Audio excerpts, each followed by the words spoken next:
In the quiet aftermath of a bitter divorce, Damon Richardson thinks he's finally free from the shadows of his past. But a chance encounter with Rebecca Morrison, a mysterious woman with a troubled past, pulls him back into a world of secrets and danger. As their relationship deepens, Damon's life spirals out of control, haunted by his ex-wife's lingering presence and Rebecca's hidden connections.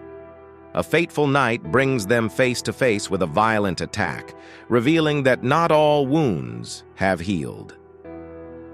Damon must navigate a treacherous path between trust and betrayal, where love becomes as dangerous as the secrets they keep. Freedom. That was the only word that fit how I felt as I stood outside the courthouse, looking up at the dull gray sky that felt like a sunny blue.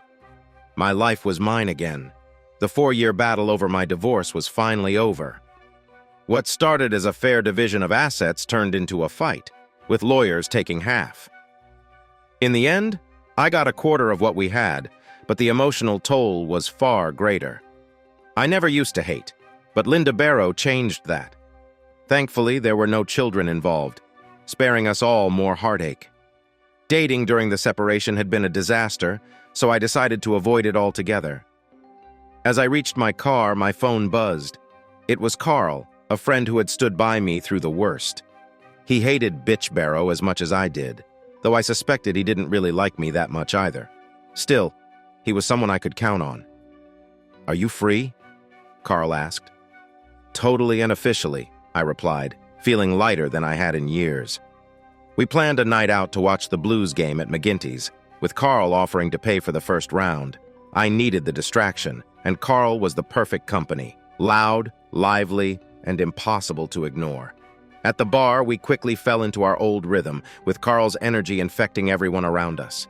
We cheered, grumbled about bad calls, and celebrated every goal with high fives.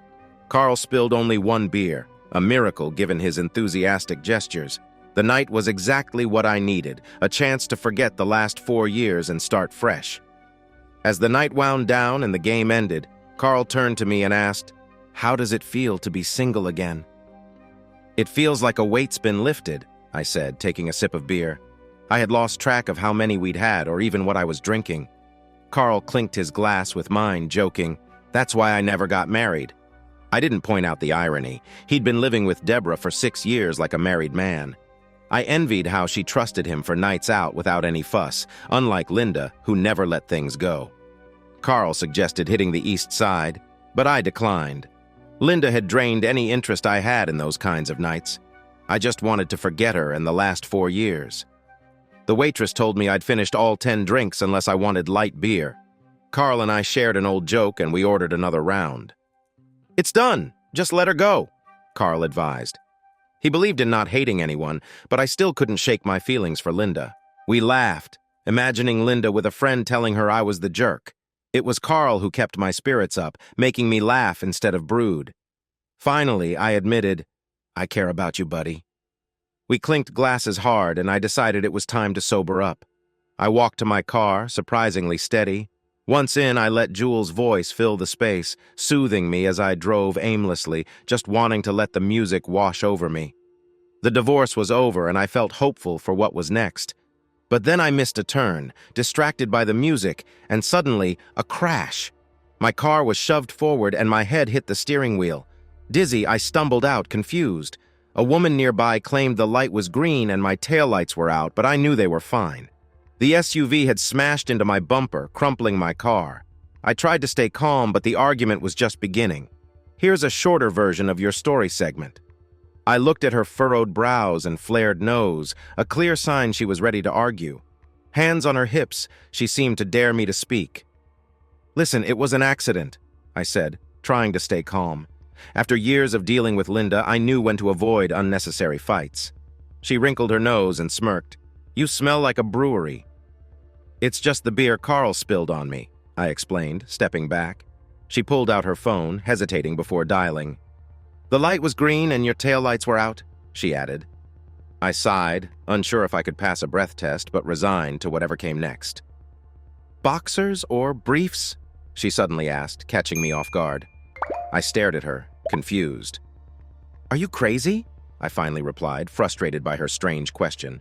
She rolled her eyes, reminding me too much of Linda, and began walking back to her SUV.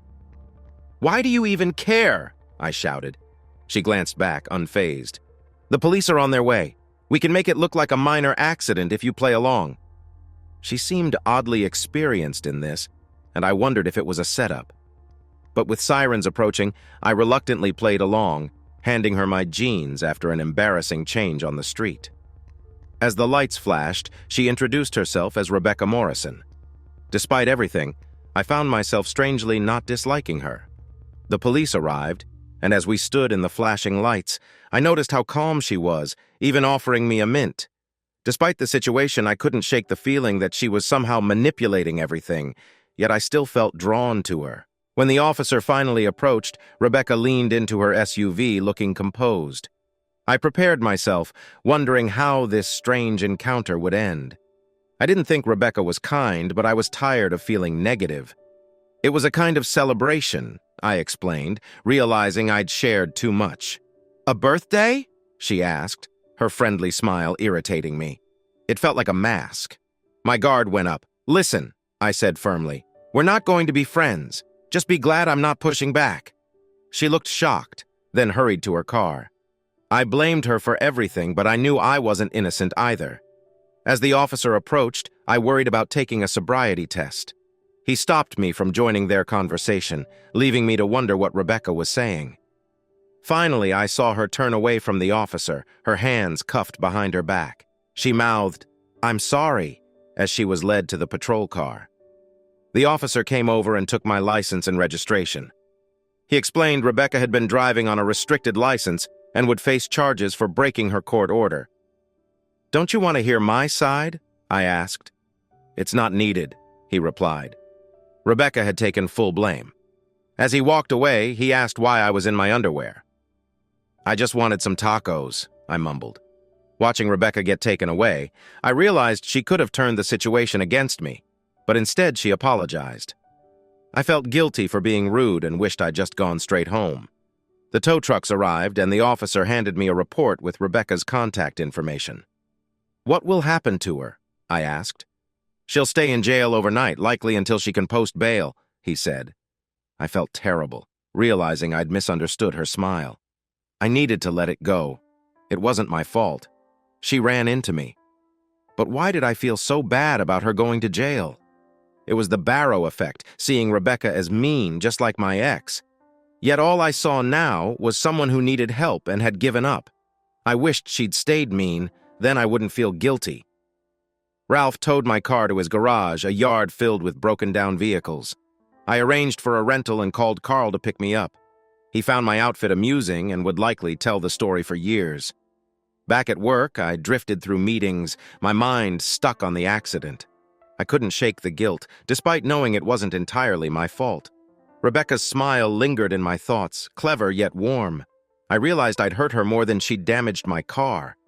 Unable to focus, I looked up the county jail and called. The voice on the other end was surprisingly friendly, making me even more unsure about why I called. I just needed to know if Rebecca had posted bail. "No, she's still here," the voice said. My heart sank further.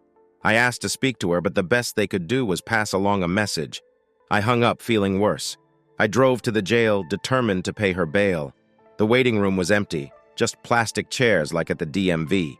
I approached the only open window, where a gray-haired woman asked how she could help.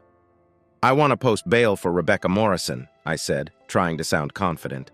She handed me a form and explained it would cost $3,000. My heart skipped. This was more than I'd expected. I handed over my credit card, trying to hide my shaking hands. "A 5% service fee," she mentioned after taking my card. I did the math in my head. $150 more, but I was already committed. I wasn't even sure if Rebecca would repay the $3,000. I felt foolish as I filled out the form, my hand unsteady. When it asked for my relation to her, I hesitated before writing acquaintance and even joked by adding victim.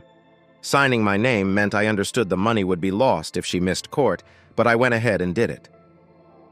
After processing my payment, the clerk instructed me to wait. I sat in the empty waiting room, feeling the weight of my decision. 20 minutes later, Rebecca emerged, looking exhausted. I didn't know what to say. "You paid my bail?" she asked, stopping a few feet away. I saw the worry in her eyes, as if she thought I wanted something in return. "It didn't feel right to leave you in there," I said, struggling to explain. "You're going to court, right?" I asked, realizing too late that it was a clumsy way to bring up the money. Her eyes filled with tears, and she stepped forward, hugging me tightly. "Thank you for not being upset with me," she whispered, before breaking down in tears. I held her awkwardly, unsure of what to say, feeling like I was comforting a stranger. "Can I give you a ride home?" I asked, eager to leave. She wiped her eyes and stepped back, apologizing for the previous night. She seemed genuinely sorry, and I realized I had been too harsh with her. She mentioned maybe going to her sister's, though her uncertainty made me uneasy. I decided it was best to drop her off quickly. As we walked to the car, Rebecca mentioned her phone was dead, so I handed her mine to use. But when she tried to return it, she accidentally dropped it, and I winced as it hit the pavement. The screen was cracked, and she looked horrified. "I'm really sorry," she said, her voice trembling. I took the phone from her, trying to stay calm, but the damage was done. Rebecca's hesitation was clear as she stepped back, suggesting she stay and call her sister from inside. Tears welled up in her eyes, and I realized this situation was spiraling into more trouble than I'd anticipated. My phone was broken, but I couldn't just leave her there. "I'm not going to leave you," I said softly, trying to ease her distress. Rebecca was overwhelmed, tears streaming down her face. "I know you didn't mean to break it," I assured her. She turned away, clearly feeling like a burden, but I caught up to her. "Please don't just stand there," I urged. Leaving her at the jail would defeat the purpose of bailing her out. She confessed, "I feel like a big mistake," crying again. I let her lean on me, holding her tighter this time. "I need to get back to work, but I can take you to my place so you can call your sister," I offered. She hesitated, unsure if it was a good idea, but I insisted. "I'd feel better knowing you're okay," I said, trying to lighten the mood with a smile. She finally agreed, and I helped her into the car, knowing this wasn't the best decision, but feeling compelled to see it through. As we drove, Rebecca asked, "Why did you help me?" It was a question I didn't have an easy answer for, so I turned it back on her. "Why did you tell the officer the truth?" She surprised me with her honesty. "Getting arrested felt better than thinking you were angry with me." I hadn't expected that, and it made me reconsider my earlier judgment. Rebecca admitted, "Strange things happen to me, like with your phone. It's not planned."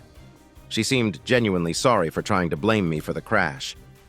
"I was celebrating the end of my own mistake last night," I finally shared, referring to my recent divorce. She listened intently, and I could see she was relieved I wasn't judging her too harshly. Then, out of nowhere, Rebecca revealed, "My house burned down. I've been staying with friends, but I might have lost my job today. The best thing that's happened to me in a long time is that the man I bumped into helped me get out of jail." Her confession stunned me. I realized how much worse her situation was than mine, and it put everything into perspective. I reached out to Rebecca, and after a moment, she placed her hand in mine. "I could use a friend too," I said softly. She relaxed in her chair, her shoulders losing their tension. I wasn't as outgoing as Carl, but I could still offer support. Her hand felt warm in mine, and I didn't want to let go, even when I needed to turn the steering wheel. As I pulled into my driveway, I silently hoped my house wouldn't catch fire. "You have a lovely home," Rebecca said, but there was a hint of unease in her voice. I brushed off the feeling. She was just someone going through tough times, and that had to change eventually. My house was cozy, with an open kitchen, a big room with a flat-screen TV, a fireplace, and a 210-gallon saltwater fish tank that I was particularly proud of. Rebecca admired the tank, and I told her about my lionfish, Mufasa. Her smile was genuine, and it felt nice to share something positive. I quickly scribbled down my office and home numbers, sliding the note to her. "Make yourself at home. There's food in the fridge, clean towels in the closet, and please leave a note or call when you leave so I know you're okay." Rebecca thanked me, her smile fading slightly as she added, "I'm really glad it was you I met last night." I rushed out, running late for work, but her words lingered with me. Despite everything, I didn't dislike her. The day was filled with meetings, but I managed to contribute by optimizing a batch job that made me a hero for the day. Yet my mind kept drifting back to Rebecca. Around 3, my phone rang. "Damon Richardson," I answered. It was Rebecca, and I felt a knot in my stomach. She hadn't reached her sister and asked if I could take her to a hotel. Surprisingly, the thought of her still at my house didn't bother me. "How about you cook dinner and stay the night?" I suggested. After some hesitation, she agreed to make spaghetti. Before hanging up, she asked if she could borrow a t-shirt to shower and clean her clothes.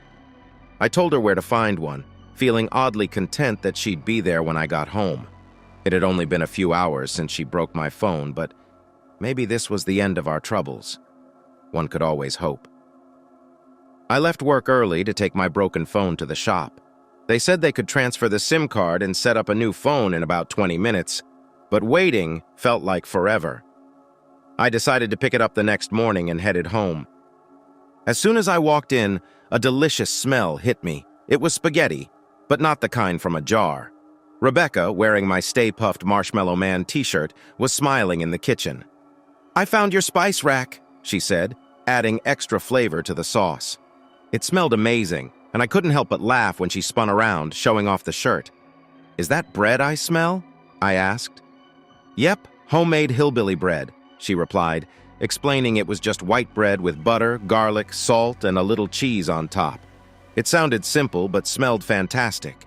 Rebecca moved to reach for wine glasses, her shirt riding up slightly, revealing her blue panties. I felt a rush of emotions and quickly looked away, embarrassed. When she turned back with the glasses, she smiled brightly, catching me off guard. I shook it off and asked, "Is White Zinfandel okay?" She agreed, and we settled in for dinner. The meal went smoothly. We chatted, avoiding any topics that could dampen the mood. It was the first time in years I'd enjoyed a peaceful evening with a woman, and I realized how much I missed that warmth.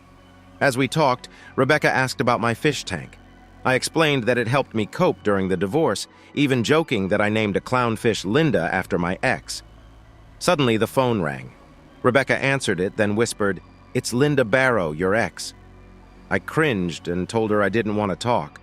Rebecca smiled mischievously and told Linda I couldn't come to the phone, suggesting she call back in 2 hours. After hanging up, she confidently said, "Just knowing another woman answered will upset her." We laughed, knowing she was right. Linda would be jealous. As we cleaned up, working together in an easy rhythm, I couldn't help but feel content. It was a simple, satisfying end to an unexpectedly pleasant evening.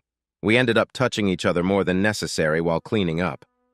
I liked being close to someone again, even though I'd only known Rebecca for a short time, and most of that time had been challenging. She hummed softly while drying dishes, looking relaxed next to me. I found myself wondering if I was seeing things clearly. It had been a while since I'd spent time with a woman, and I couldn't help but notice how beautiful Rebecca was. After we finished the dishes, Rebecca offered to take out the trash. I let her, thinking it was a small task. But then there was a loud snap and a crash from the garage. I rushed to find the garage door hanging low, the washer and dryer tipped forward, and a large metal spring sticking out of the wall. Rebecca was on her knees, crying. "Are you all right?" I asked, kneeling beside her. She was shaking, and I noticed a small cut on her forehead. "You're hurt. Let me help you," I said, but she tried to pull away, saying she didn't want to break anything else. I could see how deeply upset she was, more than I'd expected. I gently held her face and kissed her, trying to comfort her. It was a long, tender kiss, and I could feel her sadness. She leaned into me, her tears mingling with the kiss, and I felt a strong connection between us. "I damaged your place," Rebecca whispered. "My place almost hurt you," I replied, holding her tighter. I brought her inside and sat her on the couch, tending to the cut on her forehead. She trusted me completely, lying down with her head in my lap as I cleaned the wound. I ran my fingers through her hair, and we sat there in silence, just enjoying the quiet moment together. Rebecca confided that she had lost her job that day, adding to her worries. She also mentioned trying to call a friend, Tammy, who had hung up on her. I reassured her that she would find another job and offered to help get her things back from Tammy. Despite everything, Rebecca managed a small smile. She was without a home and a job and felt like she brought bad luck. But something about her drew me in. She was so different from Linda. As she leaned into me, placing my hand on her shoulder, I realized I didn't want to leave her side. "Thank you," she whispered softly, and I felt the warmth of her gratitude like a cozy blanket. We ended up touching each other more than necessary, but it felt right. I hadn't realized how much I needed that closeness. As we sat there, Rebecca began humming softly, looking more relaxed than I'd ever seen her. I couldn't help but think about how beautiful she was and how different this felt compared to what I'd been through before. After we finished cleaning, Rebecca offered to take out the trash. I let her, not thinking much of it until I heard a loud crash from the garage. Rushing over, I found the garage door hanging awkwardly, the washer and dryer tipped forward, and a large spring sticking out of the wall. Rebecca was on her knees, crying. "Are you okay?" I asked, kneeling beside her. She was shaking, and I noticed a small cut on her forehead. "I should leave before I break anything else," she whispered, her voice trembling. I could see how deeply upset she was. Without thinking, I gently held her face and kissed her. It was a long, tender kiss, and I could feel her sadness melting away as she leaned into me. Rebecca admitted she didn't want to sleep in the other room, so we went to bed together. She cuddled up to me, her warmth comforting. "Let's just sleep," she whispered, and I soon drifted off again. The next morning, I woke to the smell of coffee and the sound of Rebecca humming in the kitchen. She looked content, wearing my robe and cooking pancakes. "Good morning," she said cheerfully, handing me a cup of coffee. Everything felt so natural, like we'd known each other much longer. As we ate, Rebecca apologized for the previous night, but I assured her I wasn't sorry. "I liked having you close to me," I admitted.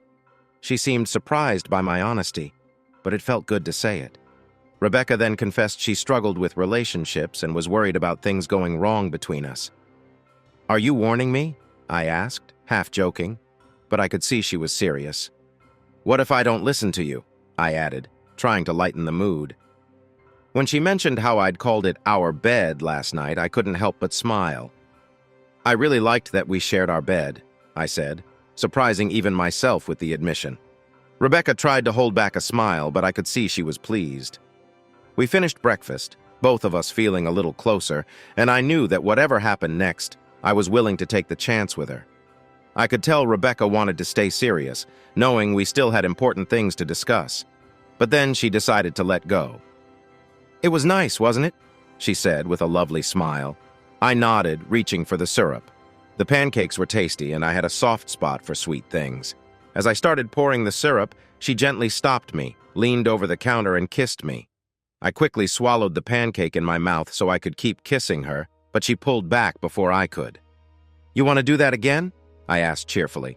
Rebecca shook her head with a playful smile, letting me enjoy my syrup-covered pancakes. After breakfast, I called my boss to take a couple of days off to fix the garage door. Bob, my boss, was understanding, and soon enough I was looking up a garage door company.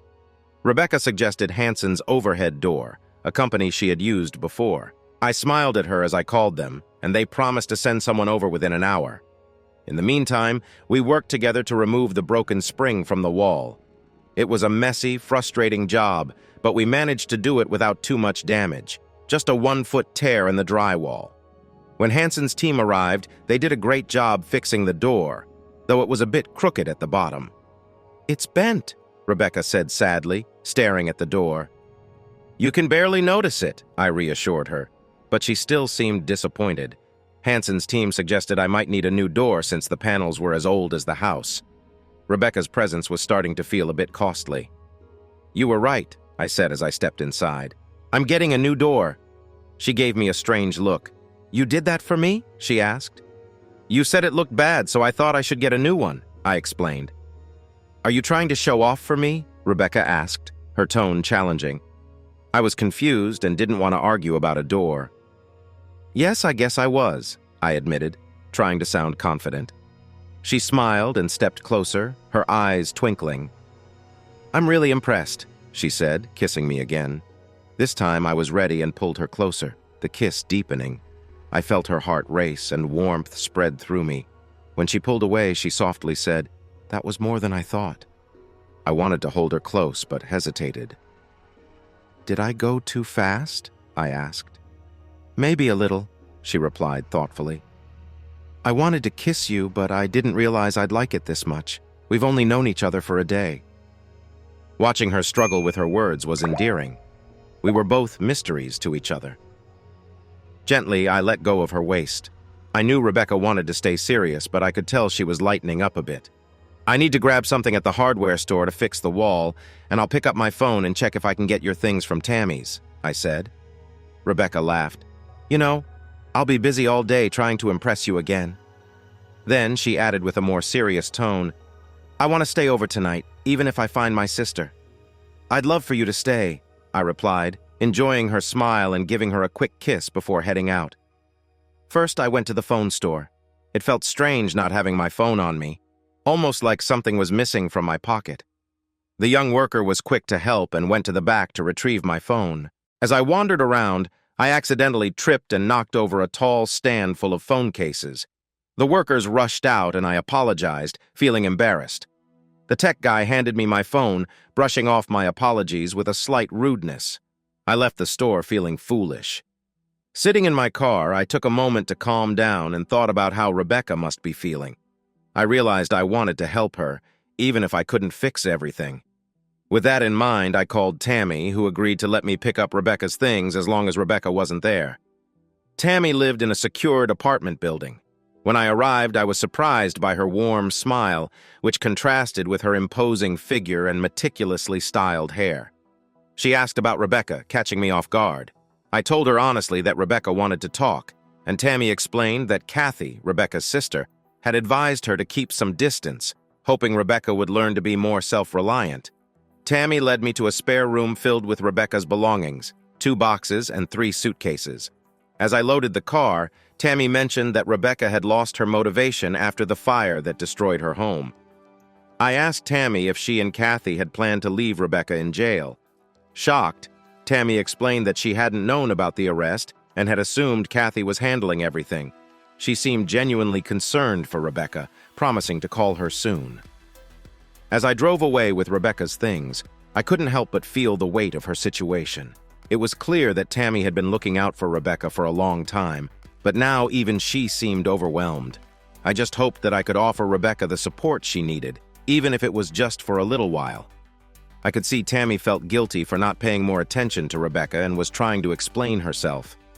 "Yeah," I joked, "I heard that guy isn't very nice." I struggled to keep a straight face as I said it, but the look on Tammy's face was priceless. Chuckling, I added, "I'm not taking anyone to court. I just want to stay away from lawyers. I've had enough of that." Tammy asked with a smile, "Did she hit you?" I nodded, lifting the suitcases without much thought. "Just a little tap," I said, surprised by my own words. I quickly carried the bags down to the car, and when I returned for the last suitcase, Tammy had poured 2 glasses of juice. She motioned for me to sit, her tone a bit worried. "Love tap, it's just a saying," I clarified as I took a sip. Tammy looked puzzled, then said, "Rebecca needs support, but I'm not sure if the guy she hit with her car is the right person." Feeling confused and slightly irritated, I set the glass down and went to grab the last suitcase. "Sorry, I didn't mean to say that," she continued, but I could sense her unease. "You think it's better to ignore her and now you're questioning me?" I asked, trying to stay calm. "I'm not sure Rebecca needs friends like you." Tammy sighed and pointed to the chair again. "You're right. I just don't want her to get hurt." I shook my head, still confused.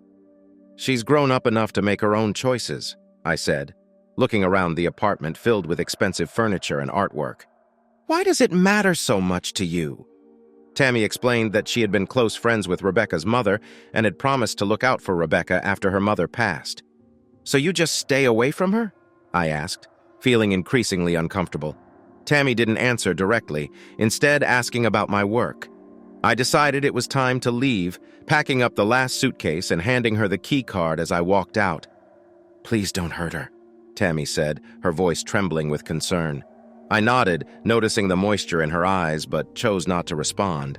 Tammy was a puzzling person, and I couldn't make sense of her actions. After leaving Tammy's, I headed to the hardware store to pick up supplies for fixing the wall.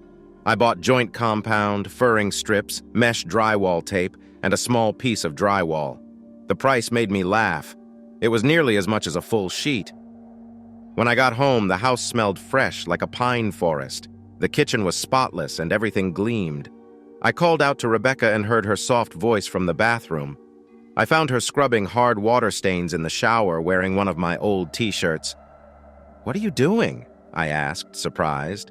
Rebecca smiled and said, "Just showing my thanks. Your bathroom needed a little cleaning." The bathroom was immaculate, and I couldn't remember the last time it looked this good. "Thank you," I said, leaning in to give her a soft kiss. Rebecca's soapy hand wrapped around my neck, pulling me closer for another kiss. My heart raced as her lips parted slightly, but I almost lost my balance stepping into the shower, making her giggle. "Let me finish this," she said, giving me a quick kiss before pulling back. Her smile faded as she looked into my eyes. "I want to spend the evening with you. It might be too early, but I don't mind." I smiled back, feeling my cheeks flush. "I'll start fixing the hole in the wall," I said, stepping out of the shower to focus on the work. As I worked on the wall, my thoughts kept drifting back to Rebecca. She was becoming more confident, and I found her increasingly attractive.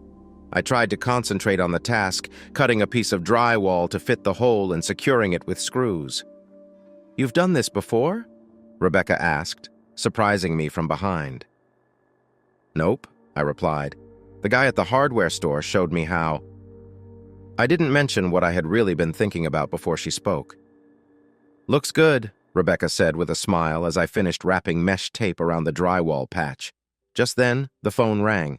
It was Rebecca's sister, Kathy. "No, Kathy, I'm okay. I'm staying here tonight," Rebecca said, glancing up at me with a smile that I understood perfectly. "No, Damon Richardson. He picked me up yesterday," she continued, rolling her eyes as she spoke. "It's not what you think. No, well, he's the man I bumped into. No." She pulled the phone away, giving me an annoyed look. Then she whispered, "She wants to see you." I shrugged and nodded that it was fine. Rebecca continued talking, arranging for Kathy to come over for dinner. After she hung up, she apologized. "Sorry about that. Kathy's a bit worried." I smiled, letting her know it was okay. "What should we make?" I asked, realizing I didn't have much food for dinner. Pancakes, spaghetti, or canned chili didn't seem right for the occasion. "Should we go shopping?" I suggested. "I'll cook," Rebecca replied with a smile. With the long weekend ahead, there was no rush to finish the wall, so we headed to the grocery store. Some women light up in jewelry shops, others in shoe stores. But for Rebecca, the grocery store was her playground. Her face lit up as soon as we walked in. She pointed to the shopping carts without even looking back at me, and I followed, pushing the cart. Watching her shop was fun. She knew exactly what she wanted. She picked out lettuce, red cabbage, raisins, walnuts, and raspberries. It was far from the usual iceberg lettuce and ranch dressing I was used to, but I was intrigued. Next, we grabbed a sirloin tip roast, cayenne pepper, and olive oil. Rebecca assured me we had the other ingredients at home, though I was pretty sure she didn't mean A1 sauce. We had to go back for red wine vinegar, and as I was reading the label, I felt Rebecca's arms wrap around me from behind. She kissed my neck gently and whispered, "Thank you." "For what?"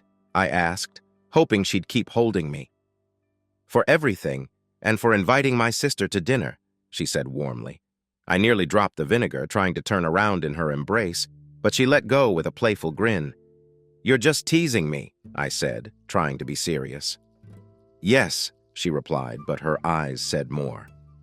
As she pulled the cart toward the checkout, she looked back at me, her gaze bright. She was so focused on me that she didn't notice the display of cereal boxes until it was too late. They toppled over with a crash. Rebecca's face went pale, her confidence vanishing as she shrank away. It hurt to see her like that, so I wrapped my arms around her and kissed her, wanting to make everything else disappear. In that moment, the grocery store faded away. Her hands pulled me closer and we lost ourselves in the kiss. When we finally pulled apart, a man in a white coat called out, "Excuse me, sir?" I slowly turned, still holding Rebecca, and said with a wide smile, "Sorry, I got distracted." "It's okay, sir," the man said, trying not to laugh. "If you pull the cart back, we can clean this up." Rebecca leaned her head on my shoulder as we walked away, and I felt lucky to have her close. Back home, the house smelled amazing. A wonderful aroma of slow-cooking meat filled the air. Rebecca had taken over the kitchen, and I found that I actually liked it. I liked this strong, confident version of her. "That smells great," I said, sitting at the counter. "You'd make a great chef." "That's my dream," Rebecca said with a smile, pulling apart lettuce for a salad. "But I always end up waiting tables instead." There was no sadness in her voice, just matter-of-fact honesty. "Why not open your own restaurant?" I asked. "I need money for that," she replied. "It takes around $500,000 just to build it, and about that much again to keep it running for the first year." She had clearly thought about it a lot. I wished I could help her, but my financial situation had changed since the divorce. But now I was just lucky to secure a decent loan for a car. The doorbell rang, interrupting our conversation. Kathy, Rebecca's older sister, arrived with a serious expression that made me feel like I was under scrutiny. I was sure she'd find something to criticize. But when Rebecca came out of the kitchen to greet her, Kathy's demeanor softened. Still, something about Kathy unsettled me. It wasn't just the way she seemed to evaluate me. There was an odd dynamic between the sisters that made me uncomfortable. Rebecca seemed to adjust herself around Kathy, changing her posture and movements, which only added to my unease.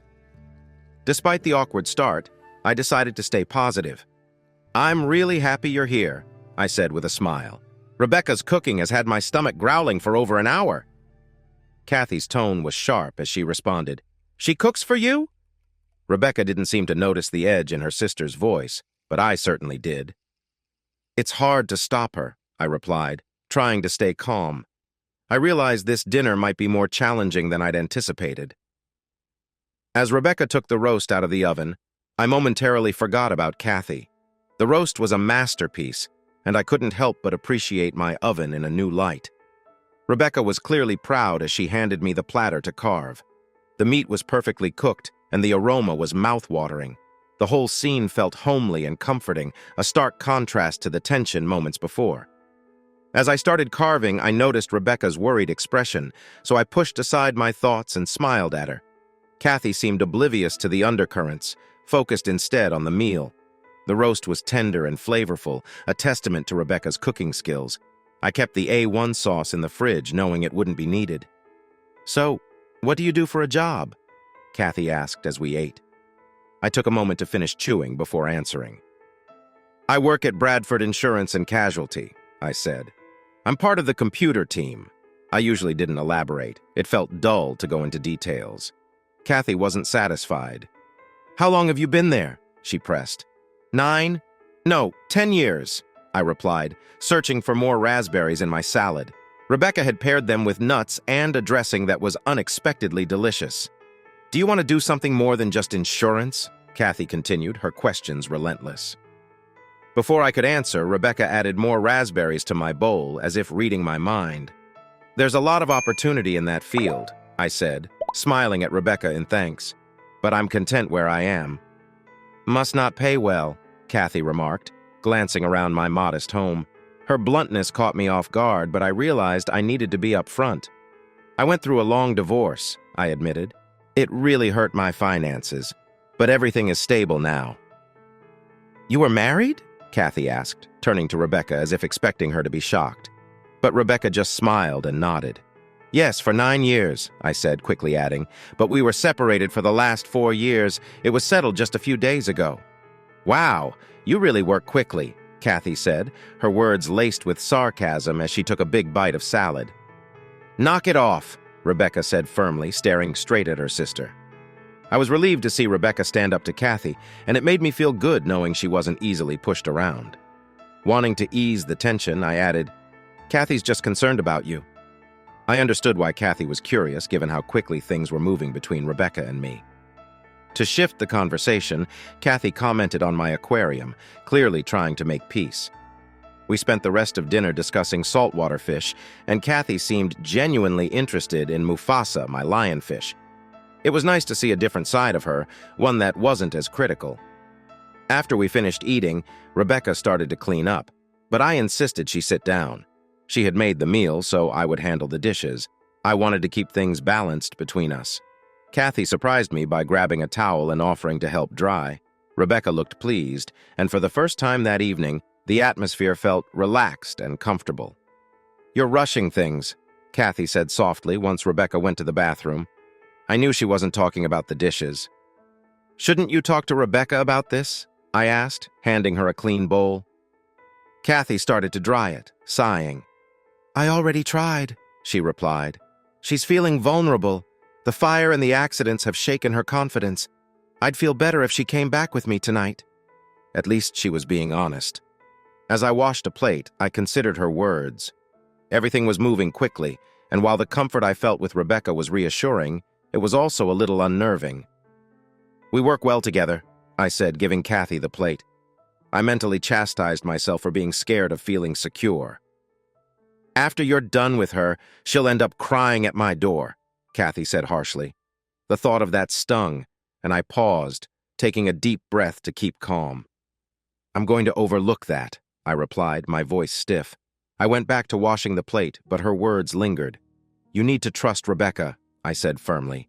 "If I had any bad intentions, you wouldn't be here." Kathy took a step back as I handed her the plate, her demeanor softening. "I'm sorry," she said, then set down the towel and the wet dish.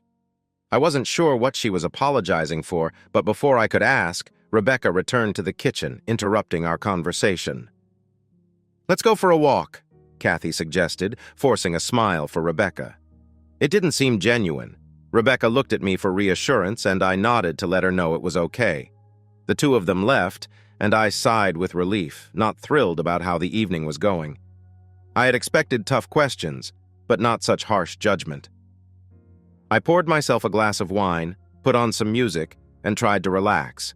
I must have dozed off because the next thing I felt was a gentle, warm touch on my lips.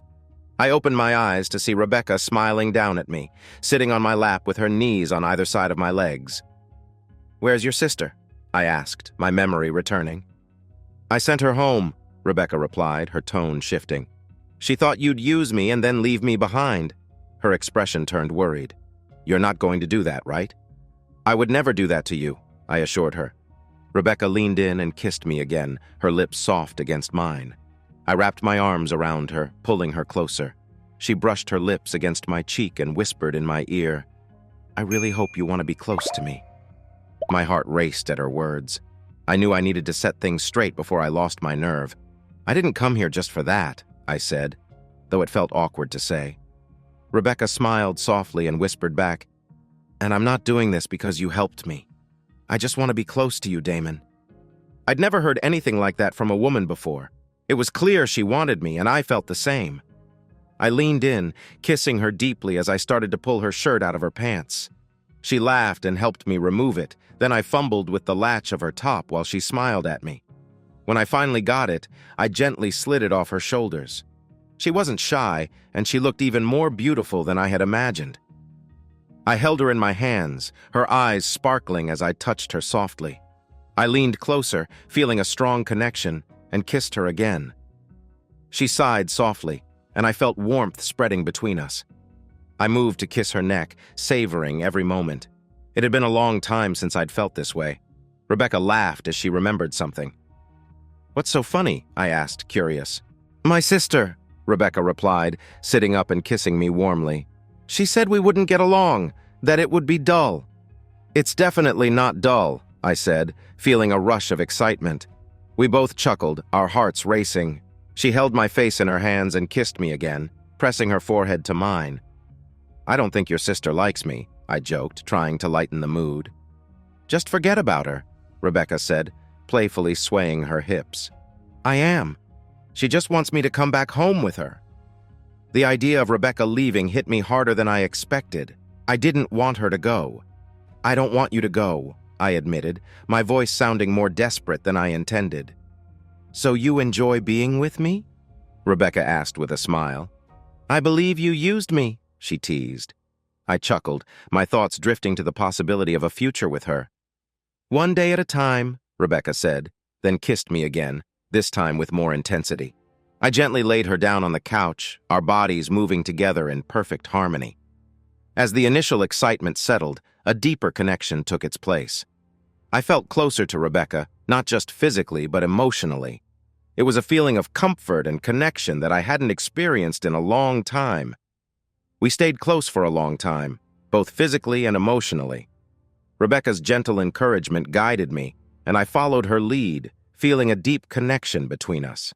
As I reached my release, she held me tighter, her touch soft but reassuring. When it was over, she smiled at me, her legs resting comfortably on the couch. "You enjoy being close to me," Rebecca said, her eyes shining with warmth. "Yes," I admitted, "a lot." Rebecca pulled me into a hug, holding me as if she never wanted to let go. I felt a sense of calm wash over me, allowing myself to forget the doubts and rules I had set for myself. I realized I liked her more than I had expected. I didn't want her to leave. I stood up slowly, guiding her to the bathroom. "Come," I said softly. "I want to clean you up." She took my hand and we headed to the shower. As I washed her, Rebecca joked, "My chest isn't that dirty." But I found the act of washing her soothing. There was something about the way the soapy water smoothed everything that caught my attention. I smiled at her joke but continued, enjoying the closeness. "I want you to stay here with me," I said, holding her close under the warm water. "Ask me tomorrow," Rebecca replied with a smile. "When I'm dressed." I laughed at her practicality. "I'll still ask," I said with a grin. "But for you, I'll happily ask again tomorrow and the day after if I have to." I knew then that I wanted her to stay, no matter what. Rebecca leaned back, and I kissed her gently, feeling a comforting warmth between us. The kiss deepened our connection, making me realize that this was more than just a moment of passion. It was something real, something we both wanted. I turned her in my arms, seeing the same emotions reflected in her eyes. "This is happening too quickly," Rebecca said, her voice a little shaky. She wasn't scared, but she was as confused as I was. I held her close, keeping her warm against me in the soft rain of the shower. Everything felt like it was moving fast, but it also felt right. It was everything I wanted, but I knew we needed to slow down and let things unfold naturally. The next morning, I woke up early, wanting to make Rebecca breakfast. I decided on steak and egg omelets, the one dish I knew how to cook well. As I prepared the meal, Rebecca quietly approached me, wearing one of my t-shirts, her hair adorably messy. My heart skipped a beat at the sight of her. "I want you to stay here with me," I repeated, reminding her of what I had said the night before. "Okay," she said with a smile, and I felt a wave of relief. "Good morning," I said, gesturing for her to sit. "Do you want some coffee?" "Yes, please," she replied, taking a seat. "I'm making steak and cheese omelets," I said as I poured her a cup of coffee. "That sounds great," she smiled. "I really care about you," I blurted out without thinking as I handed her the coffee. For a moment, the quiet scared me, but when I looked at her, her smile said it all. No words were needed. Everything felt clear between us. Later, Rebecca had a tense phone call with her sister, Kathy. I decided to give them space, not wanting to get caught in the middle of their argument. Instead, I returned to fixing the wall, spreading a layer of mud over the drywall tape. I felt a sense of pride in what I had accomplished. Rebecca joined me in the garage as I finished smoothing the walls. She was still wearing the t-shirt from the morning. "Is Kathy still mad?" I asked, already suspecting the answer. "She'll be fine," Rebecca said, shrugging off her sister's harshness. "She tried to use the mother card, but it didn't work, so now she's upset." "The mother card?" I asked, curious. "You know, the old line about how sad our mom would be if she were here now," Rebecca explained casually. "Was your mom like that?" I asked gently. "I'm not sure," Rebecca replied quietly. "She passed away when I was born." I could hear a trace of sadness in her voice, and I reached out, taking her hand in mine. Kathy tried her best to be like a mother to Rebecca, but it wasn't easy for her. Still, I suddenly felt a pang of sympathy for her. "Kathy took care of you?" I asked, setting my tools down and stepping closer to Rebecca. I realized how little I knew about her life. "Yes," Rebecca said, wrapping her arms around me gently. "Kathy was in her 20s when our mom passed away. I think I was a surprise," she added with a soft laugh. "And I kind of still am." There was a trace of sadness in her voice, reflecting on the mother she never got to know. I tried to lighten the mood. "Well, if she hadn't passed away, you wouldn't have bumped into me," I said with a smile. Rebecca's hands playfully touched my back, and she gave me a gentle squeeze. "I do like your back," she joked, her playful mood returning. I wanted to see her laugh, to keep that lightness in her. I quickly closed the container of drywall mud and took Rebecca's hand. She followed me happily, her smile showing that she felt the same way I did.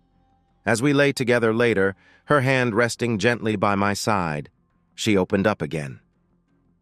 "I have worries," Rebecca admitted, her eyes revealing the truth she was about to share. "I'm afraid I might hurt you one day. I don't know how I could bear it if you hated me." It saddened me that she still saw herself as unlucky, someone who could bring harm. "I could never hate you," I replied gently, trying to reassure her.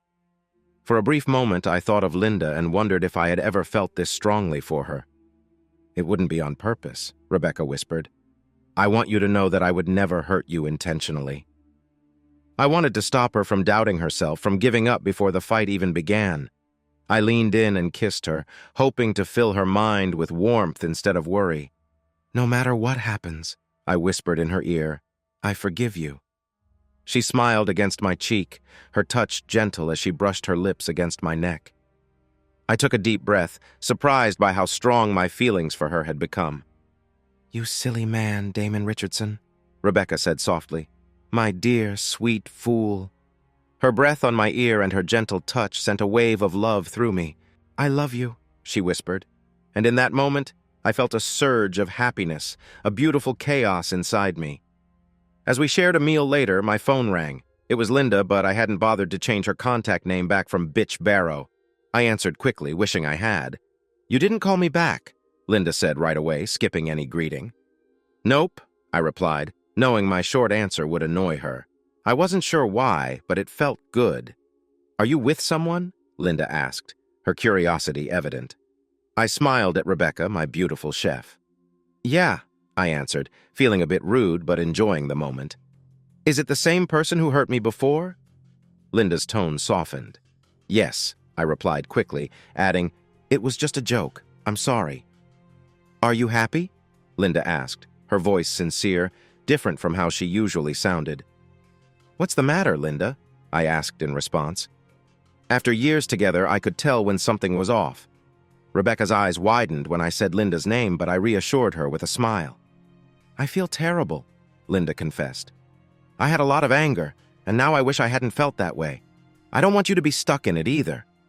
"I forgive you, Linda," I said, realizing it was time to let go of any lingering resentment. "I hope you can forgive me too." "I do, I have," Linda replied with a hint of excitement. "And what about Damien?" "Yes," I confirmed, though unsure what she was referring to. "Tell her she's a lucky girl," Linda said happily before hanging up. It felt good to have this closure with Linda, to know there was no anger or hate left between us. "Does Linda want you back?" Rebecca asked with a smile. "That chance is long gone," I replied. "She just wanted to make sure I didn't hate her." "You don't have feelings for her anymore?" Rebecca asked, watching me closely. I showed her my recent calls list, and she giggled when she saw the contact name. "I guess Bitch Barrow came in handy sometimes." "Don't be jealous. I'm changing it back to Linda to make things nicer," I said with a laugh, fixing the name on my phone. Rebecca smiled. "If you can manage being around my sister, I won't hold Linda against you." "Maybe we should try to get along with Kathy too," I suggested, finishing up with my phone. "She'll need more time," Rebecca insisted. "She thinks Tammy believes you're not good for me." "Did Tammy call you while you were in the bathroom?" I asked, surprised. "They both think I'm just a plaything," Rebecca said, smiling and biting her lip. I almost made a joke but held back, not wanting to be misunderstood. "She mentioned she's close to your mom," I said, trying to learn more about Rebecca's past without prying too much. "Yeah, that's what I heard," Rebecca replied. "She always shows up when Kathy and I could use some help." Kathy won't admit it, but I'm pretty sure Tammy helped us out financially for a long time. "What about your dad?" I asked, immediately regretting how forward I was. Luckily, Rebecca didn't seem upset. "I don't think my mom knew who he was. I believe she had her own ways. Rebecca said, not ashamed. I had some pictures before the fire, but besides that, I don't know much about my past. No grandparents, aunts, or uncles, just Kathy. Maybe we can invite her over for dinner soon, I suggested, hoping to create a safe space for them to reconnect. Rebecca smiled and reached across the counter, taking my hand. I'm really happy I bumped into you, Rebecca said with a laugh. The 4-day weekend flew by. We managed to patch and paint the walls so well that you couldn't tell there had been a hole. Rebecca also removed the stains from the couch cushions and rearranged the entire kitchen. She found joy in simple things, like moving the silverware drawer, and that made me happy too. Back at work, I found myself in a meeting discussing a slow website. Susan was there as promised. We were in the middle of Bob's hardware update when Mary, the receptionist, walked in with a bouquet of roses in a heart-shaped vase. What's this? I asked, surprised. They're for you, Mary said, grinning. I looked at the flowers, then back at Mary's red face. You brought them in here? Why not just leave them on my desk? Mary shook her head, her grin widening. She pointed to the note card. I pulled it out and read, Asterisk to my special friend from your special friend. I love you. Broken garage door. Really? Mary laughed, and Susan, who had been peeking over my shoulder, couldn't hold back her laughter either. I quickly stuffed the note in my pocket, feeling my face flush. Who is she? Susan asked. I need to put these in water, I said, standing up. Can we take a 5-minute break? You have to tell us who she is, Susan teased as I hurried out. Mary followed me to my desk. Do you like her? Mary asked, suddenly acting like a close friend. I turned around, feeling shy.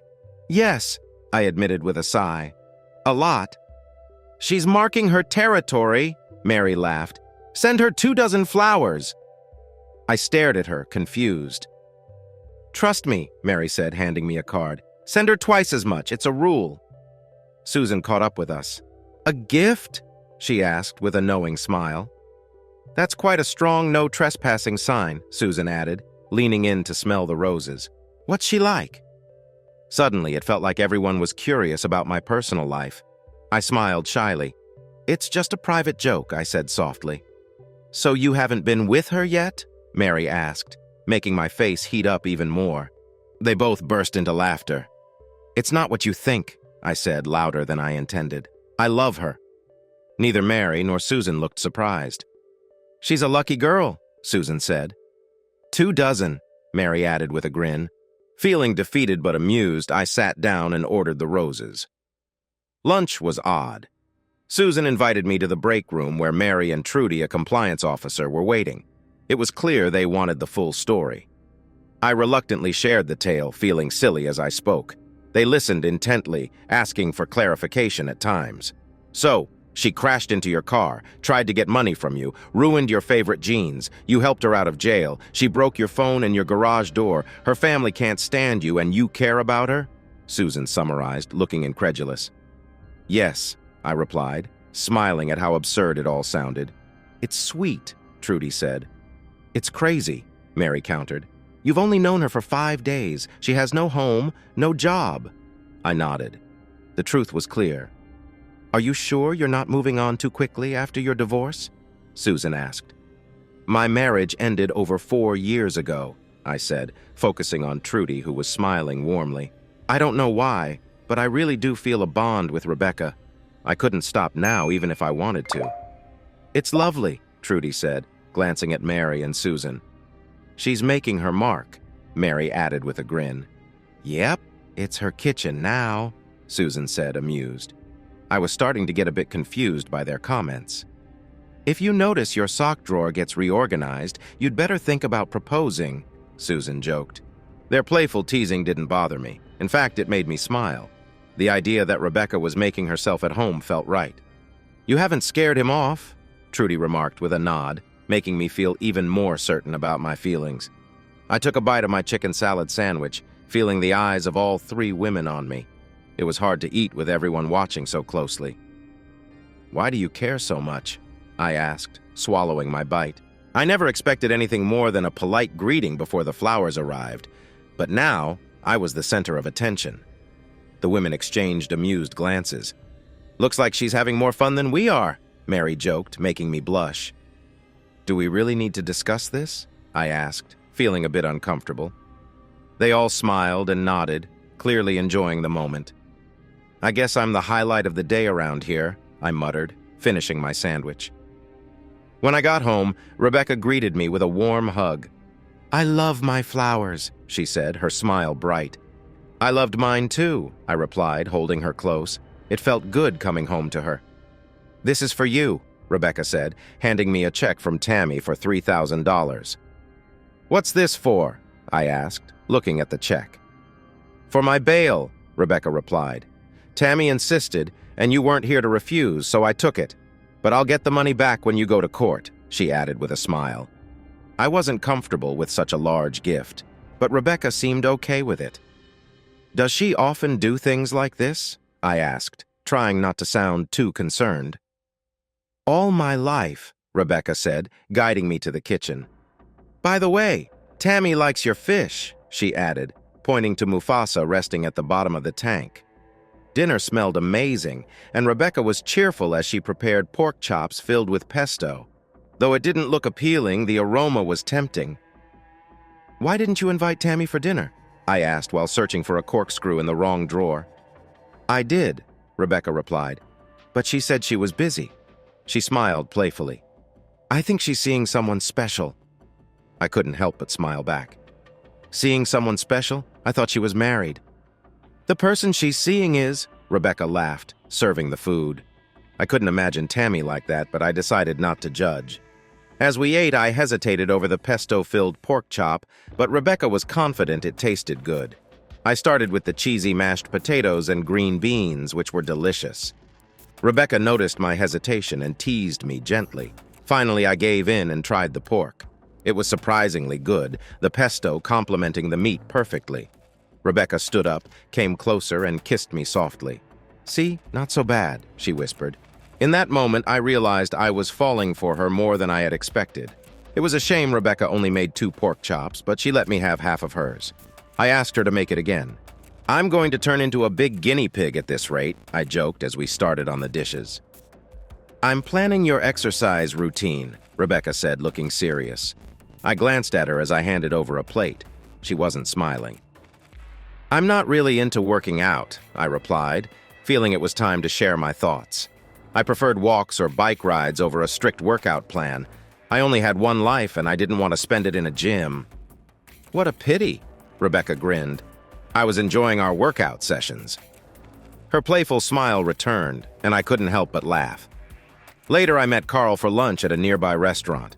Carl, always the joker, was already on his second beer when I arrived. Damon! He shouted. Glad you decided to wear pants today! Half the restaurant turned to look, smiling at me. Carl, I said, embarrassed. Thanks for driving me home that night. I'll find someone else next time. Carl chuckled, easing the tension. We ordered sandwiches and more drinks. So she's staying with you? Carl asked. Yeah, we get along well, I replied. You mean she likes you? Carl said, shaking his head. So much for being single. You made it what, 24 hours? It felt like a really long day, I said. Carl raised his glass. Here's to your silly choices and to a girl named Rebecca. That's what I liked about Carl. He laughed at my mistakes but never judged me. Her family's a bit odd, I admitted. She has a sister who doesn't seem to like me, and a wealthy friend who's a bit too involved. I handed Carl the check from Tammy. This is for the bail money. I'm not sure about taking it. I would, Carl said with a grin. Always wanted a wealthy friend. Rebecca says it would hurt Tammy's feelings if I don't take it, so I'll probably cash it. But $3,000 is a lot. Don't hurt her feelings, and introduce us sometime, Carl joked, making me laugh. Do you love her? Carl asked, suddenly serious. Yes, but I can't explain why. Everything tells me to walk away, but I don't want to. Carl nodded. Being close to someone can make you feel that way. After lunch, I returned home to Rebecca's excited announcement. I got a job, she said, her joy contagious as she kissed me. Where? I asked. At a restaurant not too far from here, she replied, holding up my Ghostbusters boxers. Put these on. I have something fun planned for tonight. I liked where this was going. Rebecca had set up a cozy picnic in front of the TV, complete with a crock pot of snacks, sharp cheese, and crackers. "I found your Ghostbusters DVDs," she said with a big smile. "I thought you didn't like the movie," I teased. "It's all about who you watch it with," she replied, feeding me one of the pretzel-wrapped sausages from the crock pot. It was delicious. "These are amazing," I said, my mouth full. I needed to trust Rebecca's cooking more. She always surprised me. "Let's have finger food tonight," Rebecca said, turning on the TV.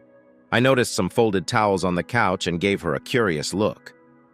"I don't want to mess up the couch," she said playfully, and I suspected there was nothing under her t-shirt. "That's just right," I replied with a smile.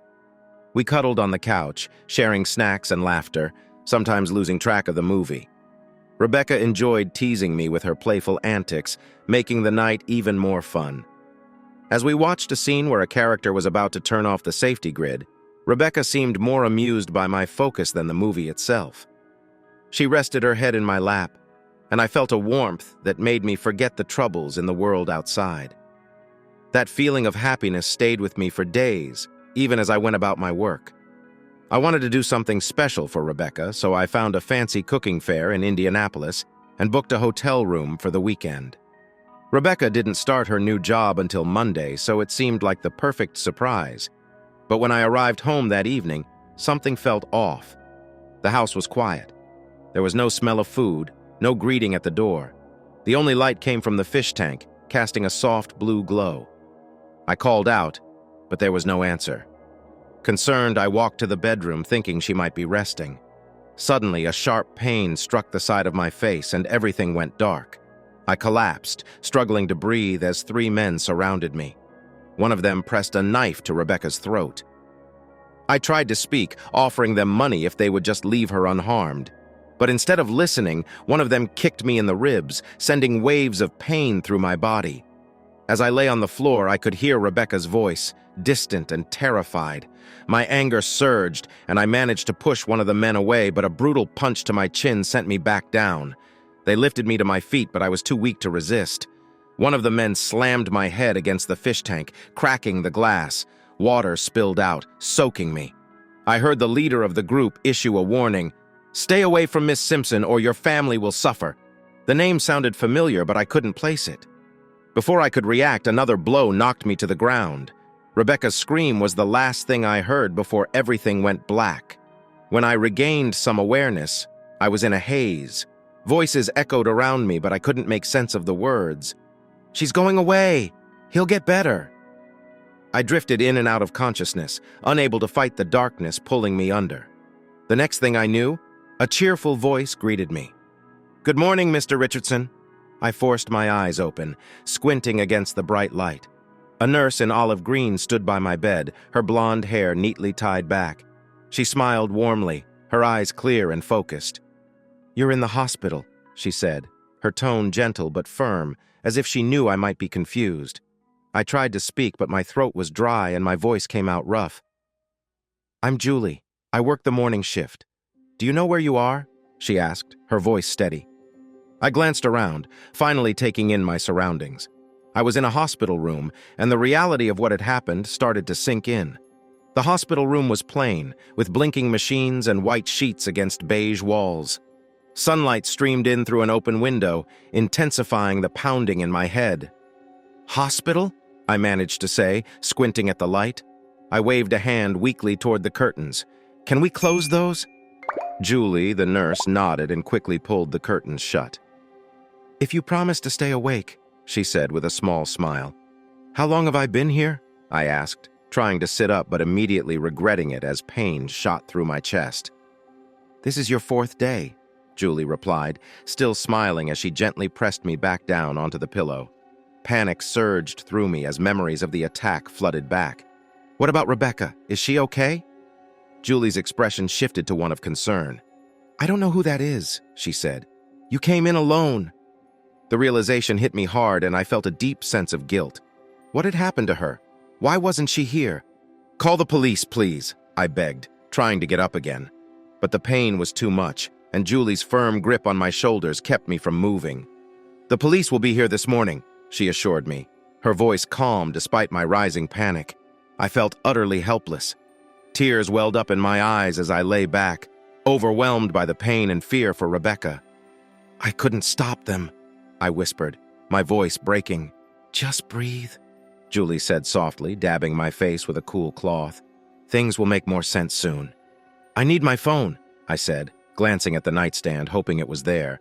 Julie found it in the drawer and handed it to me, but it was dead. "I need a charger," I muttered, frustration bubbling up as I realized I had no way to reach out. Just then, a doctor walked in, dressed in the same olive green uniform but with a white coat over it. "You're awake," she said, looking pleased. "I'm Dr. Betty White." "Nice to meet you," I replied, trying to sound polite despite the pain. "Can I get a charger for my phone?" Julie left the room to find one, and Dr. White began examining me, shining a light in my eyes and asking me to follow it. "You've got a concussion and some bruised ribs," she explained. "You were also affected by lionfish venom. We had to consult a specialist in Florida for your treatment." The mention of costs crossed my mind, but I quickly pushed it aside. "Rebecca Morrison was with me when I got hurt. What happened to her?" I asked again, desperate for answers. Dr. White paused, then said, "A woman was here when you first arrived. She was very upset but wasn't allowed to stay because she wasn't family. You can check with the front desk for her name." Relief washed over me. It had to be Rebecca. Dr. White continued her examination, explaining that I'd need to stay in the hospital until I could move around on my own or had someone to help me at home. "You're not stuck here forever," she added with a reassuring smile. I raised my arms to stretch and felt a sharp pain in my chest. "No, but it's smart to take your time. If you feel anything unusual, see a doctor right away," the doctor advised before leaving the room. Julie soon returned with a charger, explaining, "This belongs to one of the nurses. It'll take about 3 hours to fully charge." I felt a bit of relief knowing my phone would be back soon. "Thank you," I said sincerely. Julie plugged in the charger, but there was no immediate sign of life from my phone. "It'll take a little while to start charging," she reassured me. "I'll order some food for you. I'm sure you're hungry." My stomach agreed, reminding me just how empty it was. "I'm sorry for how I acted earlier," I said, feeling guilty about my earlier behavior. Julie smiled, unfazed. "Don't worry about it," she said, brushing off my apology. "The detective will be here in about 30 minutes. I nodded, feeling the tightness in my chest return. Julie handed me a button connected by a string and placed it on the table by the phone. "Press this if you need to go to the bathroom. We'll help you." After Julie left to fetch breakfast, I picked up my phone, growing impatient as it slowly powered on. Once it finally booted up, I quickly tried to call Rebecca, but it went straight to voicemail. I left a message, trying to keep my voice steady as I expressed my worries and asked her to call me back. I tried 3 more times, each time growing more anxious. When Detective Williams arrived, we exchanged quick introductions. "Did you talk to Rebecca Morrison?" I asked, my voice edged with worry. "Yes. She was the one who reported the attack," Williams replied. "She was upset but wasn't hurt." Relief washed over me as I realized she was safe, at least physically. "Do you know where she is now?" "I've been trying to reach her," I pressed. "I'm sorry, but I don't know," Williams said, his voice tinged with sympathy. "I do have a phone number and an address for her sister." I nodded, trying to process the information. She probably just needed some space, I thought. "Can you tell me what happened?" Williams asked, steering the conversation back to the investigation. I recounted everything I could remember, though I knew it wasn't much. When I mentioned the name Gardini, I noticed a flicker of recognition in his eyes, but he didn't interrupt. As I recalled the name Simpson, I realized it was the last name on the check I had cashed from Tammy. I decided to keep that detail to myself for now. "That matches what Rebecca told us," Williams noted, though he seemed surprised. "Have you heard of Tony Gardini?" "I don't know him," I replied honestly. "Maybe you could recognize the attackers if I showed you some pictures?" Williams asked. "Maybe," I said cautiously. "Who is Tony Gardini?" Williams sighed, closing his notebook. "Honestly, he's someone you wouldn't want to know. You really don't want to be involved with his girlfriend or his wife." I didn't find any of this amusing. "I don't even know his girlfriend," I said, feeling my frustration rise. "They broke into my house. I don't care who he is." Williams's smile faded as he handed me his card. "Call me when you're ready to look at those pictures. But do yourself a favor, Check out Gardini before you do." Later that evening, Carl wheeled me down the hall. "Are you really sure about this?" he asked, concerned. He thought I should stay another night, but I was determined to leave. I needed to find Rebecca, and staying in the hospital wasn't going to help with that. At first, Carl wanted to round up some friends to deal with the troublemakers, but when I mentioned Gardini, he quickly backed off. I didn't need the internet to know who Gardini was, a notorious crime boss. It didn't take much to figure out that Tammy was likely important to him, and that's why they wanted me out of the picture. But honestly, my only concern was finding Rebecca. She wasn't answering my calls, and I was getting more desperate by the hour. "Just get me out of here," I insisted, ignoring Carl's repeated suggestions to stay another night in the hospital. The staff wasn't thrilled about it either, advising me to check with Dr. White first, but I stood my ground. To avoid further arguments, I agreed to leave in a wheelchair. "Dude, this girl isn't good for you," Carl said, shaking his head as he wheeled me out. "I care about her," I replied firmly. "I hope you don't care about her too much," Carl joked, trying to lighten the mood, but I could tell he was worried. Once we reached the parking lot, I stood up from the wheelchair despite the pain. Carl started the car, sighing heavily. "I'm not taking you to see the Godfather's girlfriend," he said, clearly uneasy. "I'll go alone then." "Tammy isn't answering my calls, and I need to find Rebecca," I said, determination lacing my words. Carl wasn't happy about it, but he reluctantly agreed. "All right, but you owe me a party for single guys," he said with a smirk. When we got home, the place felt eerily quiet. The strong scent of cleaner hung in the air, and my once vibrant fish tank was now empty. Rebecca was nowhere to be found. I called out for her, but the only response was silence. Then Carl noticed a note on the kitchen counter. His expression darkened as he handed it to me. "Damon, I bring too much hurt. I won't let you forgive me. I am out of reach. Rebecca." The pain in my chest was nothing compared to the ache in my heart. I turned away from Carl, feeling helpless. "We'll find her," he said, trying to reassure me. "I intend to," I replied, my voice thick with determination. That night I barely slept. Lying flat on the floor, wrapped in blankets, was the only position that offered some relief. But even then, the morning brought stiffness and pain. I knew I was in no shape to fight, but I couldn't let that stop me. Rebecca was worth the risk. After a hot shower, I came up with a plan to get into Tammy's apartment without being noticed. The guard at the entrance would be a challenge, but I figured I could slip in behind someone else. I made a few calls, first to my boss, who reluctantly agreed to extend my time off, and then to Trudy, the one person I knew who would support me no matter what. I told her everything. "You're being reckless," Trudy said, her voice filled with concern. "But I'll help you. Just be careful." I thanked her, feeling a bit more prepared for what lay ahead. After we made plans to catch up over lunch, I took my time getting ready, every piece of clothing feeling like armor. When I opened my sock drawer, I found it neatly organized, with all my socks paired up and arranged by color. Rebecca had done that. She hadn't wanted to leave. She was taking charge in her own way. Determined, I put on my socks and shoes, pushing through the pain. The empty drawers should have been filled with Rebecca's things. That thought fueled my resolve. I was ready to take action. When I arrived at Tammy's apartment building, I approached the guard with a newfound confidence. "Mr. Richardson is here to see Tammy Simpson," I said, handing him my driver's license. I wore sunglasses to hide the bruises, not really worried about them keeping track of my visit. I just needed a few moments with Tammy. "Miss Simpson called earlier," the guard said as he handed me my ID. "You can go right in." I smiled, knowing Trudy had done an excellent job pretending to be Tammy. For a moment, I thought I might have made a good con artist. I thanked the guard and parked my car near the door, then waited. It took a few minutes until an older woman struggling with groceries came along. Someone up there must have been watching out for me. I offered to help her carry the bags, and we shared a brief chat in the elevator. She even invited me to stay for lunch, but I politely declined, placing her bags in her kitchen before heading down 2 floors to Tammy's apartment. She never suspected I wasn't supposed to be there. I knocked on Tammy's door and heard movement inside before the locks clicked open. Standing to the side, I kept my profile out of view of the peephole. Tammy's friendly smile vanished the moment she saw me. "You can't be here," she stammered, trying to shut the door. I quickly wedged my foot in, wincing as the door pressed against it.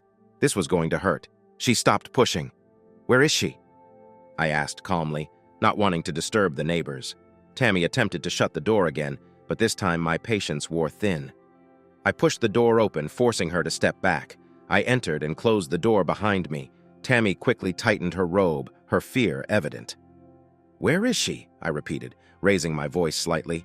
I wasn't leaving without answers. Just then, Tony Gardini appeared from the hallway, dressed in a t-shirt, boxers, and black socks. Tammy gasped.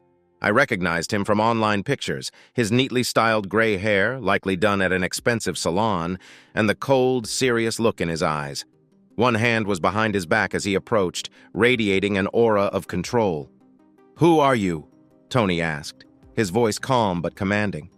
Tammy retreated, her face pale with fear. I was in deep trouble, but I decided to face it head-on. "The guy you had beaten up last week," I said, pulling off my sunglasses to reveal my bruised face. Tony's smile was slow, almost amused as he raised his hidden hand. A gun, now pointed directly at me. "You just don't get it, do you?" Tony's voice was deadly calm. I knew he wouldn't hesitate to pull the trigger, and from the look in his eyes, he'd enjoy it. From the corner of my eye, I saw Tammy mouthing, "I'm sorry." I turned to her, forgetting the gun for a moment. Something in her eyes, her expression, it clicked. "You're her mother?" I blurted out, my surprise clear. Tammy's eyes widened, and the truth shone through. She glanced nervously at Tony. He looked between us, confusion clear on his face. "Tammy!" Tony demanded, his voice laced with suspicion. Tears welled up in Tammy's eyes as she tried to speak, but only incoherent sounds escaped. Tony's gun shifted from me to Tammy. His need for control was palpable, and he didn't like being in the dark. Tammy covered her face, crying, while I felt my anger surge at the absurdity of the situation. "Do you hurt everyone who makes you mad?" I challenged, my voice edged with anger. "And why did you have your friends beat me up?" I was getting bolder, probably more than was smart. Tony's smile faded as he aimed the gun back at me. "I'll shoot you just for looking at me," he said, the gun steady in his hand. The last beating had been a warning, and now he was ready to finish the job. "I care about our daughter," I said, frustration boiling over. "Why would you think I wanted Tammy?" Tony didn't answer. Instead, he turned the gun back on Tammy. "What daughter?" he yelled, his voice shaking with disbelief. "Your daughter!" Tammy shouted, her voice breaking through the tension. Tony's grip on my throat loosened as he processed her words, his confusion clear. He let go of me, lowering the gun slightly. "Why did you give him $3,000? Tony demanded, now pointing the gun at me like it was an extension of his arm. "He helped your daughter get out of jail," Tammy whispered, her voice barely audible but filled with raw emotion. Tammy's voice grew stronger as she finally let the truth out. "I was just paying him back." Tony stared at me for a moment, then stepped back and placed the gun on the counter. "How?" he asked Tammy, his confusion clear. Tammy sighed. "When you were in jail for those 2 years, it was an accident. I wanted to keep her safe, away from trouble, but I just couldn't help myself." Her voice wavered with tension. "And your wife would not be happy if she found out. She can barely stand me as it is." Tony's face darkened, anger flashing in his eyes. "Why didn't you tell me?" he demanded, his mood swinging unpredictably. I inched closer, ready to intervene if he got violent again. Tammy just pointed at the gun, her voice tense. "I didn't want her involved in all this mess." Tony's expression shifted, a mix of frustration and something that looked like regret. He turned away from us, walked to the couch, and sat down heavily. I glanced at the gun on the counter, but Tammy shook her head, signaling me to stay calm. She wiped her smudged makeup, took my hand, and led me to the sitting area. We sat down across from Tony, watching him process everything. After a long silence, Tony looked up at me, a strange calm settling over him. "I made a quick decision," he finally said, then turned to Tammy. It was as close to an apology as he was going to get. "Tell me about her." Tammy's face softened as she smiled, despite the mess of emotions. "You've met her, Rebecca," She stayed with me a few weeks back. Does she know? Tony asked, his tone more gentle now. No, Tammy quickly replied, and she can never find out. She has enough on her plate, and I don't want to add our problems to hers. She's a nice-looking girl, Tony mused almost to himself. Tammy spent the morning sharing stories about Rebecca while Tony listened, a mix of interest and sorrow on his face. At one point, he left to use the bathroom and returned with a washcloth, gently wiping Tammy's face. It was jarring to see how someone so ruthless could be so tender. Tammy looked relieved by his attention. I learned more about Rebecca's past during that conversation. Kathy, it turned out, was a childhood friend of Tammy's. Together, they created a false history for Rebecca, forging documents and gradually making everyone believe in this new reality. Tammy had been secretly supporting Kathy as she took care of Rebecca, which explained Kathy's strong desire for Rebecca to come home. I tried to mention my need to find Rebecca, but Tony silenced me with a stern look. This was his show, and he was the one in control. I leaned back, trying to relax despite the tension in the room. By 10 o'clock, I was holding a glass of scotch, courtesy of Tony, who never drank alone. The warmth of the alcohol eased some of the pain in my body, particularly the sharp ache in my side. "What do you do?" Tony asked, pointing his glass at me. This wasn't casual small talk. He genuinely wanted to know. "I manage databases for an insurance company," I answered, deliberately vague. I didn't want to be on his radar any more than I already was. "Does it pay well?" he pressed, his tone as if conducting an interview. "I won't go hungry," I replied, taking another sip of the whiskey, feeling its warmth spread through me. Tony's expression remained unreadable. I couldn't tell if he was getting angry or just thinking. Either way, I knew I needed to tread carefully. "Why did you come here today?" Tony asked, his voice low and serious. "Most people listen when I tell them to stay away. Rebecca left me and won't pick up my calls. She thinks it's her fault because of what happened," I admitted, choosing my words carefully. "I thought Tammy might know where she is. I want to bring her back." Tony nodded slowly and turned to Tammy. "Do you know where she is?" "Kathy told me," Tammy said, her voice cracking with emotion. "Rebecca won't talk to me anymore. She knows I played a part in all this."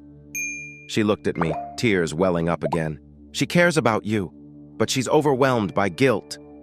Tony moved closer to Tammy, putting his arm around her as she started to cry. "We'll make this right," he said softly. It was hard to reconcile the man comforting Tammy with the one who had threatened me earlier. "Where is she?" I asked, anxious to leave this twisted situation behind and find Rebecca. "Corey's Steakhouse on Wilkerson Road," Tammy sobbed. "She's working during the day." I recognized the place, a large, family-friendly restaurant. I stood up, eager to leave, but Tony got up with me. He walked to the counter, scribbled a phone number on a piece of paper, and handed it to me. "If anything goes wrong, if there's something you can't handle," Tony said, his tone firm as he placed a hand on my shoulder, "call this number. Tell them who you are." I didn't want to be there, but I didn't pull away from his hand. "Look for a way to make peace between Tammy and Rebecca," Tony continued. "I won't get involved, but remember, she's family. I won't hold back if she's treated unfairly." I nodded, slipping the number into my pocket. "Great," Tony said, smiling as if he'd won some unspoken contest. He extended his hand and I shook it, trying to hide my unease. He walked me to the door and opened it for me, a rare gesture from a man like him. "Look after her," Tammy pleaded as I stepped out. "I will," I promised. A huge weight lifted off my shoulders as the door closed behind me. This wasn't the visit I had planned at all. Corey's Steakhouse was huge, with a sloped green roof and a porch lined with benches, giving it an almost welcoming feel. But inside, it felt more like a fast food joint than a cozy restaurant. The food was quick, and they rushed customers in and out, which wasn't at all like the warm, homey atmosphere I associated with Rebecca's cooking. As I walked in, 3 teens greeted me at the door. The place was packed, tables stretching far into the back. The bar's wooden walls created a maze of secluded spaces. "How many in your group, sir?" asked a young man with some acne issues. "I'm actually looking for a waitress named Rebecca Morrison," I said. "You can't visit during work hours," he replied, sticking to the rules. I smiled, not particularly worried. Are you going to make me search the whole place? I joked. A mother waiting nearby shot me a dirty look, but I just smiled back. I can call a manager, the boy offered, clearly used to dealing with pushy customers. Suddenly, there was a loud crash of dishes from the other side of the restaurant, followed by applause and a shout, "You jerk!" Without thinking, I moved toward the commotion. I knew who was at the center of this mess. An older man, his face red with anger, was shouting about his ruined pants, dark red sauce dripping down his khakis. His wife was trying to calm him down. And there, on her knees, facing away from me, was Rebecca, frantically gathering the broken plates and cups. Her shoulders were shaking. She was on the verge of tears. "I'm really sorry," she said, her voice trembling as she tried to clean the man's pants with a cloth. "Don't touch me, you useless—" the man began, but stopped when he saw me approaching, my glasses off, and the anger in my eyes. All the frustration from the past week was about to boil over. "Sit!" I commanded. The man obeyed, wisely keeping his mouth shut. I handed his wife my business card. "Send me the bill," I said. "It was an accident. Let's leave it at that." The man stayed silent. Rebecca didn't turn around, even though she knew I was there. I knelt beside her and helped gather the dishes. When our hands touched, she let go, and the tears she had been holding back finally fell. I pulled her close, ignoring the pain in my rib. "Please don't leave again," I whispered in her ear. "I feel empty without you." She nodded, crying into my shoulder as the world around us faded away. "I love you," I said softly, feeling her tears wet my shirt. A manager arrived, speaking gently into his headset. "Rebecca," he said, meeting my eyes, "please take this man to the back. We'll take care of the rest." He led the upset customer away as Rebecca guided me through the kitchen to a break room. She wiped her eyes as we walked, but when we reached the room, she turned to me, and our lips met in a kiss that quickly deepened. For a moment, all the pain was worth it. "See what I've done to you?" Rebecca murmured when she pulled back, sadness in her eyes. She touched my cheek gently, trying to soothe the hurt. "I have a secret," I said quietly, brushing away her tears. "I want to share it with you, but you need to be careful. Please don't rush." Rebecca looked at me, worried and confused. "Please tell me," she urged. I told her everything I had learned that morning. There was no point in keeping secrets anymore. They would only cause more pain. When I finished, I searched her eyes, afraid of what she might think. "You'll never lose me again," Rebecca said, her voice steady. She pushed aside her worries about her parents, and our next kiss felt even more meaningful. I wish time could freeze at that moment, but the manager walked in, and we pulled apart. "Your shift is covered," the manager said to Rebecca. "Take the day to think if this job is right for you." "It isn't," I answered for her. Rebecca nodded in agreement. She was a chef, not a server. The manager looked relieved, happy to avoid making a tough decision. "I hope this doesn't mean you won't visit us for a meal now and then," he said, trying to be friendly. "Of course not, Frank," I replied, reading his name tag and shaking his hand firmly. As we left the restaurant, Rebecca sighed. "It all makes sense now. I see things more clearly." I nodded, but she added, "I'm still not talking to her, not after everything she did." She gently touched my bruised cheek, and I understood her hesitation. "I can't believe he thought you were a gigolo," Rebecca teased. "Am I not attractive enough?" I joked back. "You could actually make good money," she said with a playful smile, but her expression soon turned serious as she gazed out the window. "But I feel a bit scared." "Scared of us?" I asked, keeping my eyes on the road. "Scared of what's coming," she confessed quietly. "Look at what's happened to you. It's only been 2 weeks." I glanced at her, seeing the deep thought in her eyes. "Do you think what happened before decides what happens next?" I asked. "I believe the worst is behind us. From now on, it'll get easier." She didn't seem to share my optimism. "I don't regret any of it," I continued, chuckling. "I could have done without the trouble, but it's a small price for having you in my life." "What if things get worse?" she asked. "And what if they get better?" I countered, making her smile. "How are you feeling?" she asked, her hand resting on my leg. "I'm not that sore," I replied with a grin, feeling the warmth of her touch. "That's good," she said, her smile turning playful. "I've heard making up can be really nice." Suddenly, the speed limit didn't seem to matter anymore. I stood at the altar in a small Las Vegas chapel. The last few months had been the happiest of my life, and I knew it was the right time to ask. I barely started the question when Rebecca said yes, as if she feared something might interrupt us. Rebecca was studying to be a chef, and her joy was infectious. Seeing her happy made me feel like I was floating. She and Tammy had made amends, though Rebecca never called Tammy her mother. That secret was now ours to keep. Carl, my best man, looked a bit rough beside me, still recovering from the wild bachelor party he threw. It was the first time in my life that seeing women without clothes didn't excite me much, but Carl made up for that, falling for every girl he saw. "You ready?" Kathy called from the door. Kathy was Rebecca's sister, the only family she acknowledged. When I asked Rebecca to marry me, Kathy relaxed her protective nature and welcomed me as a brother. Now we had someone to share the holidays with. I smiled at Kathy and stood tall as she signaled the pianist to start playing "Here Comes the Bride." I expected to see Rebecca any moment, dressed in the simple but lovely gown she and Kathy had chosen together. Carl and I were dressed casually in black suits, white shirts, and blue ties, appropriate for our almost runaway wedding. But then I heard something fragile break, followed by a series of thuds.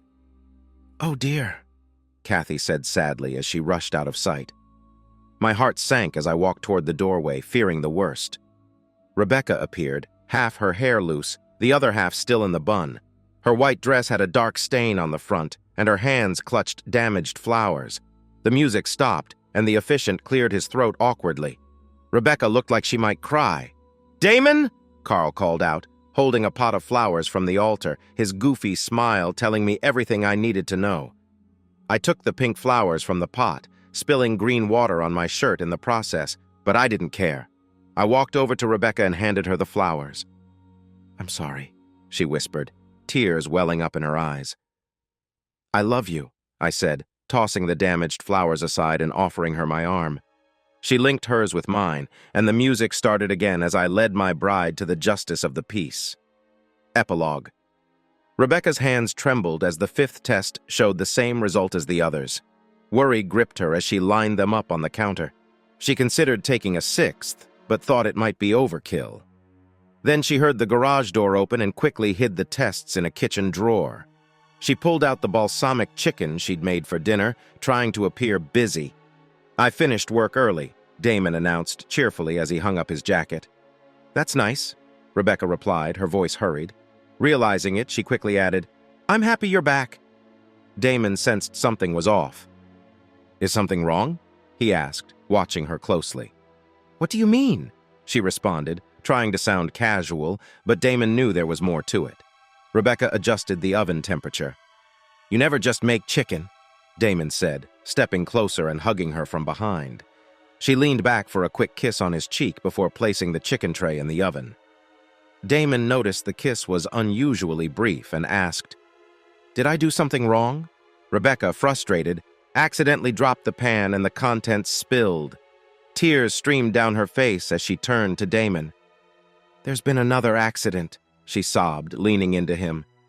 Damon, sensing it was more than just the chicken, comforted her. "Just tell me," he whispered. Rebecca hesitated but then opened the drawer, revealing digital pregnancy tests. Damon picked one up. It read, "Pregnant." Seeing the same result on another test, he smiled. "You'll be a great mother," he said, holding her close. Rebecca asked if he was upset. Damon responded with a long, heartfelt kiss. "Welcome home. Welcome to being parents," he said. Rebecca felt warmth and happiness in his embrace, realizing it was just an accident after all. Thanks for listening to One Infidelity Hit. If you liked what you heard, don't forget to hit that subscribe button and drop us a like.